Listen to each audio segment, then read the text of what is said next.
The difference that a day can make. Streets that had erupted with protest and anger after President Kais Saied sacked the Prime Minister and suspended Parliament are now holding steady. I like the decision made by President Saied.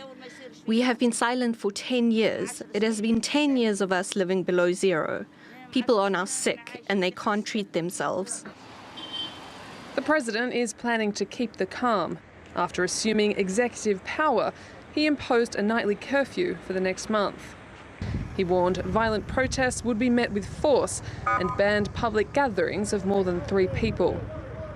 The UN also wants calm, saying it's following the situation very closely and called for restraint. We're hoping that the situation will remain calm, and we're trying to see to it that all the various parties on the ground do what they can to ensure that the situation does remain calm.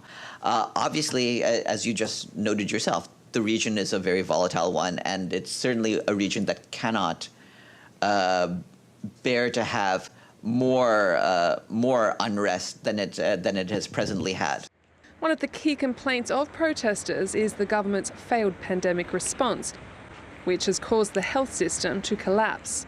Egypt has sent more than 500 kilograms of medical aid, and the US has donated 1 million litres of oxygen. So far, that's the extent of international intervention. This has all of the classic checks of what an attempted coup would look like.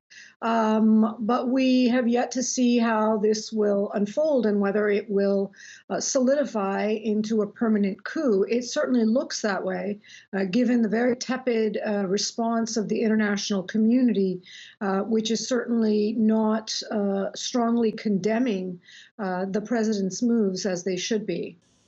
Tunisia's biggest political party, Ennahda, is still calling it a coup and says the president has acted outside the bounds of the constitution. Nonetheless, it's seeking political dialogue with the president to try and end the crisis peacefully. Maddock, TRT World.